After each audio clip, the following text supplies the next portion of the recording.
O arco-íris é um fenômeno realmente magnífico e existe algo até meio poético, sabe? Você poder encontrar as cores de um arco-íris depois de uma chuva ou perto de uma cachoeira. É um espetáculo que encanta a humanidade há séculos. Porém, mais simples do que um mero arco colorido no céu, ele é uma demonstração da complexa interação entre a luz solar, as gotas de chuva e a nossa visão. E como toda a complexidade da vida, vem junto de muitos questionamentos. E falando em questionamento, eu tenho um pra você. Quantas cores tem um arco-íris? Bom, se você for jovem o suficiente, talvez você lembre que tenha aprendido na escolinha que um arco-íris tem 7 cores. O vermelho, o laranja, amarelo, verde, azul, anil e violeta. Pois é, agora se você for um pouquinho mais velho, tipo uns 600 anos, talvez tenha aprendido uma outra coisa na sua escolinha medieval. O arco-íris, na verdade, tem 3 cores: azul, vermelho e amarelo. Ou às vezes roxo, vermelho e verde. Pode variar. Inclusive, algumas pinturas da Idade Média representam o arco-íris com essas 3 cores. Por exemplo, essa pintura de Hans Burgkmair Junger, que mostra um arco-íris de 3 cores: vermelho, amarelo e acho que verde. E o que é mais impressionante aqui é que isso não é um caso isolado.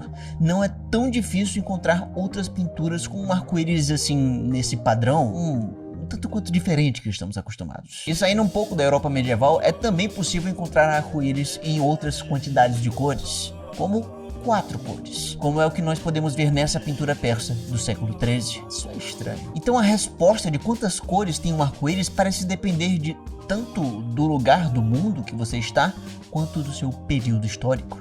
E por boa parte da história da Europa, o arco-íris só tinha 3 cores. E hoje eles têm 7. Agora, por quê? Como os arco-íris ganharam mais cores? Para a maioria das coisas é muito fácil determinar quantas cores elas possuem. Basta olhar e contar. Mas no caso dos arco-íris é diferente. Pois é, arco-íris são coisas mais difíceis de se entender do que parece.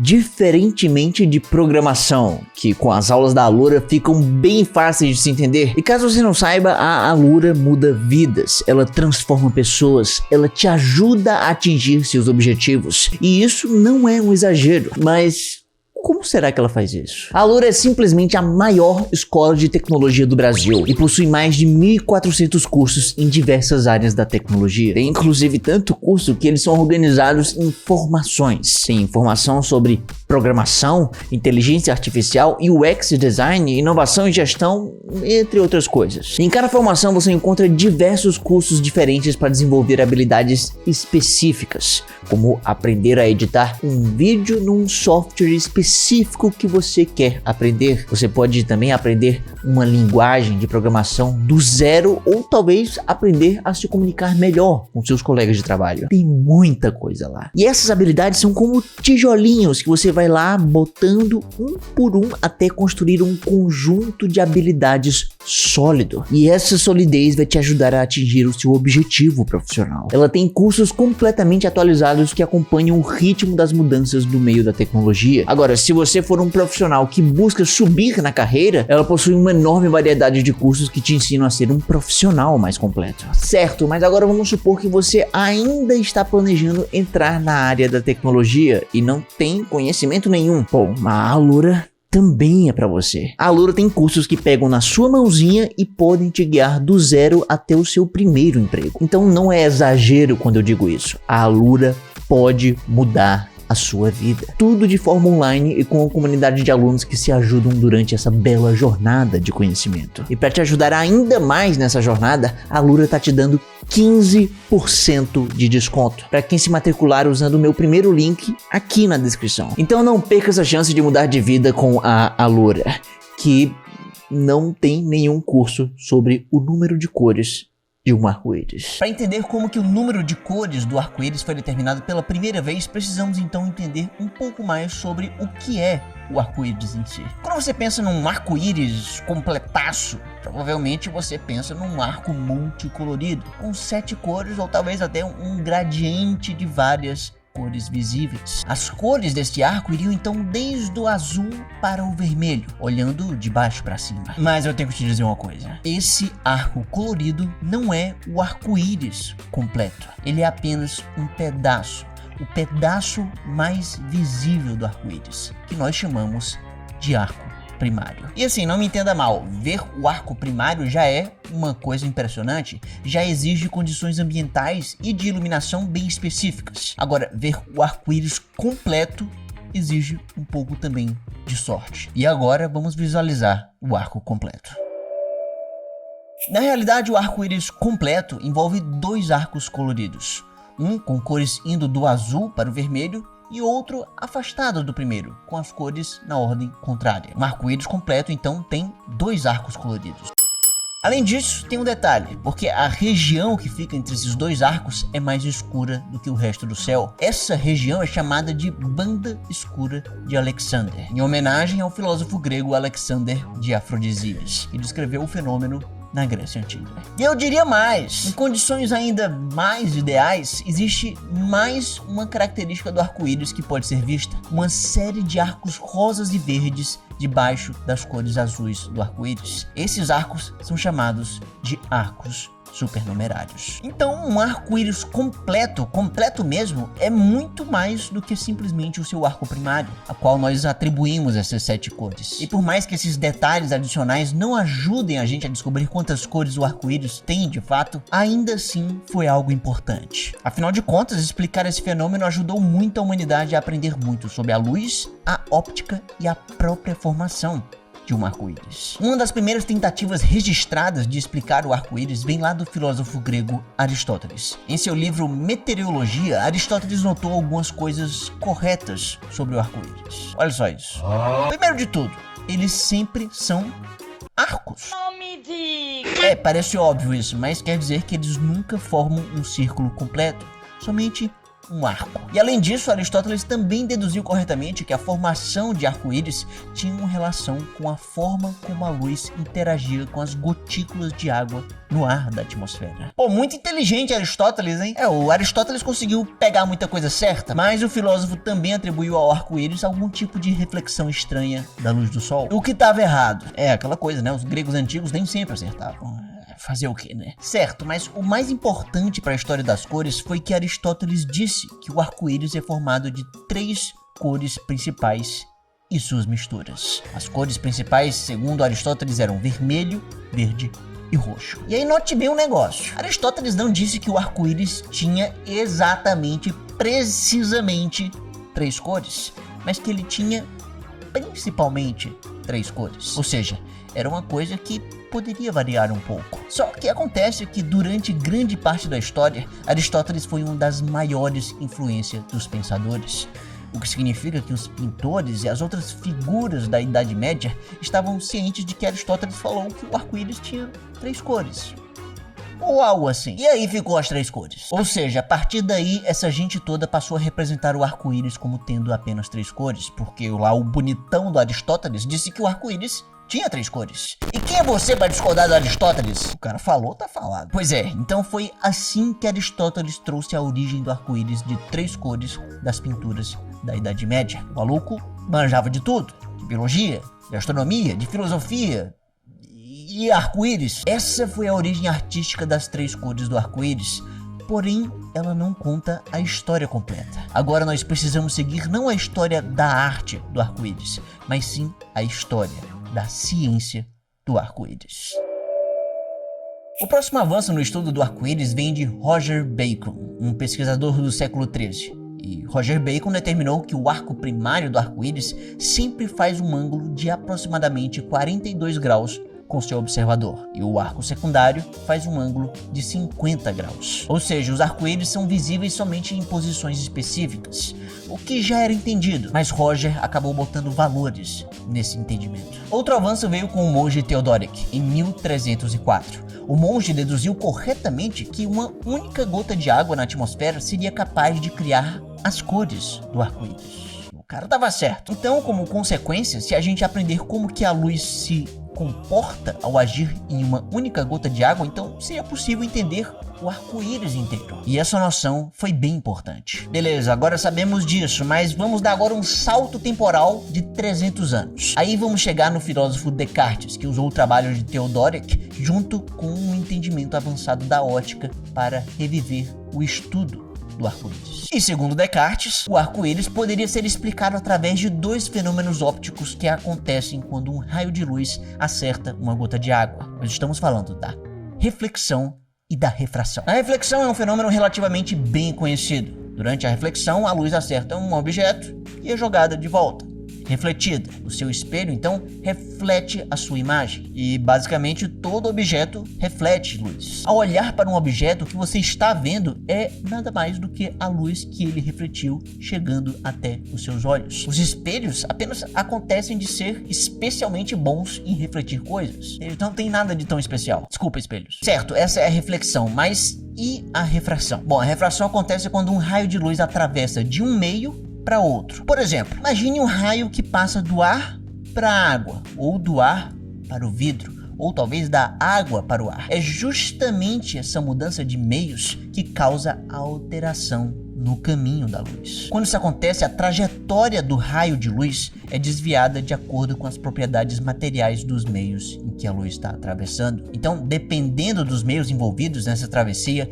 o desvio pode ser maior ou menor. E para visualizar melhor, pense no seguinte. Pense em um exemplo bem comum de refração, que é nada mais do que um canudinho ou um lápis parecendo quebrado quando nós colocamos ele num copo d'água. O objeto que está ali no copo está reto, normal, mas a luz que reflete debaixo d'água chega até os nossos olhos com um desvio, né? Porque essa luz passou da água para o ar, né? Para chegar até o seu olho. E aqui perceba uma coisa importante, porque a reflexão e a refração não são fenômenos opostos.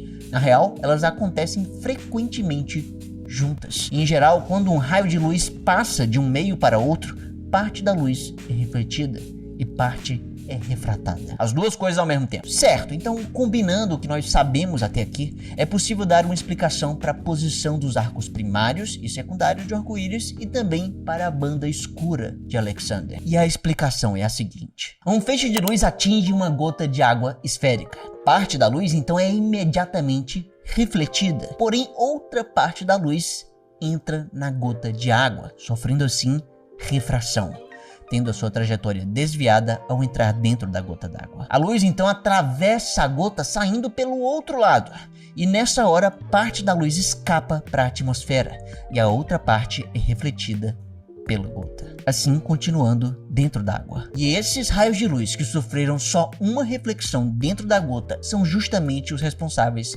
pelo arco principal do arco-íris. Ou seja, o arco principal do arco-íris é formado por raios de luz que foram refletidos uma única vez dentro da gota. Interessante, mas lembre-se que parte da luz ainda fica presa dentro da gota e sofre então uma segunda reflexão antes de conseguir escapar. E quando eles escapam, esses são os raios que formam o arco secundário do arco-íris. Além disso, é importante perceber que os ângulos de reflexão garantem que vai ter pouca luz escapando entre a primeira e a segunda reflexão, o que explica uma região mais escura, ou pelo menos menos iluminada, entre os arcos. Afinal de contas, as reflexões na gota focaram a luz nos dois arcos do arco-íris e formaram uma banda escura de Alexander entre os arcos. Beleza, então o entendimento da reflexão e refração ajuda a explicar as principais características do arco-íris, menos as cores, por enquanto. Pois é, então até agora a ideia de Aristóteles do arco-íris de 3 cores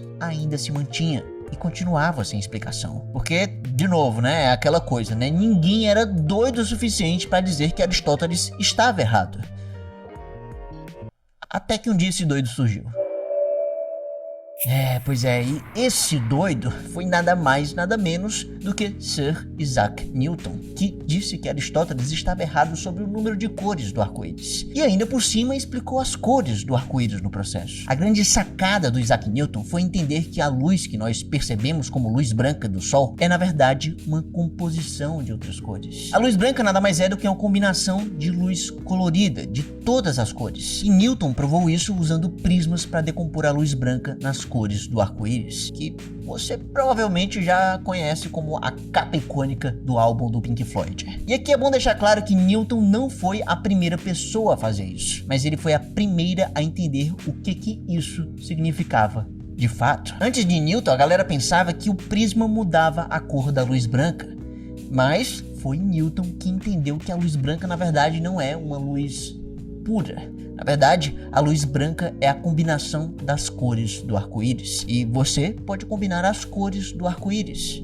e assim acabar produzindo a luz branca. Uma luz bem branca. E para entender as cores do arco-íris, precisamos entender como que exatamente a luz branca é separada no seu espectro de cores por um prisma. Esse é o truque da refração. Aqui nós já falamos que a refração é a alteração da trajetória de um raio de luz quando ele muda de um meio para outro, certo? Então a refração pode acontecer quando a luz passa do ar para o prisma, pode ser, então, segurado pelo Isaac Newton, como é a figura clássica daquele seu livro de física. Mas é importante notar aqui que a refração não é determinada somente pelo material do prisma, mas também pela cor da luz. Cada tipo de cor de luz é afetada de forma ligeiramente diferente pela refração, mesmo que seja o mesmo meio. Então, quando a luz branca é refratada, ela tende a se separar nas cores que compõem ela, porque cada cor dentro da luz branca vai ter um desvio de trajetória um pouquinho diferente umas das outras. E bom, a separação de cores acontece num prisma, beleza, mas também acontece quando um raio de luz do sol atinge uma gota d'água. Olha só, os raios de luz branca que entram na gota são separados em cores de luz, cada cor seguindo um caminho ligeiramente diferente dentro da gota. Então, os raios de luz que formam os arcos coloridos não são raios de luz branca, mas sim as cores que compõem a luz branca separadas pela refração da gota e juntos formando um arco-íris multicolorido. Ok, isso foi interessante, mas afinal de contas, como que isso nos ajuda a descobrir quantas cores tem um arco-íris? Segundo o Isaac Newton, o arco-íris tem 7 cores: o vermelho, o laranja, amarelo, verde, azul, anil e violeta. Agora, por que 7 cores? Simplesmente porque Newton gostava do número 7. É só por isso mesmo, é sério. Newton não tem simplesmente nenhuma explicação do porquê que ele escolheu 7 cores. Por que ele disse que tinha 7 cores? Inclusive, o próprio Newton até confessou que achava difícil entender onde que uma cor acabava e outra começava. Newton não tem uma boa explicação para quantas cores tem um arco-íris, e nem Aristóteles tinha. Pois é, o problema aqui não é a física do arco-íris. Muitos anos depois de Aristóteles e muitos anos também depois de Newton, hoje nós sabemos muito sobre um arco-íris, no nível de entender até os efeitos quânticos relevantes para explicar precisamente cada detalhe do fenômeno. E nem com todo o conhecimento possível da física nós podemos dizer quantas cores tem um arco-íris. Porque as cores de um arco-íris não existem na natureza. As cores não são um efeito puramente físico. As cores são um resultado mental da nossa percepção da luz. E a maneira como nós falamos e identificamos as cores depende tanto do tipo de luz envolvida quanto da biologia, da psicologia e até da cultura da gente. Certamente um daltônico, uma mosca e um peixe enxergam o arco-íris de uma forma bem diferente de mim e de você, menos que você seja um daltônico, uma mosca ou um peixe inscrito aqui no canal, né? É possível. Então, o que acontece quando nós vemos uma cor? Bom, luz são ondas eletromagnéticas, vibrações no campo elétrico e magnético que se propagam sozinhas. E o número de vibrações por segundo que elas realizam é chamada de frequência da onda. E quando esse campo elétrico vibrando acerta os seus olhos, ele ativa células associadas com a visão de cor, chamadas de cones. E a maior parte dos humanos tem 3 tipos de cones, cada um sensível a uma série de possíveis tipos de luz, a uma série de luz com diferentes frequências. Por exemplo, um dos cones é principalmente ativado por uma luz que vibra em torno de 600 trilhões de vezes por segundo, ou 600 terahertz. E quando esse cone é ativado, o nosso cérebro interpreta isso como uma luz azul. Agora, já os outros cones costumam ser associados com cores verde e vermelho. Humanos, então, enxergam principalmente em 3 cores: azul, verde e vermelho. É isso que gera as cores que nós percebemos. Porém, isso gera coisas bizarras.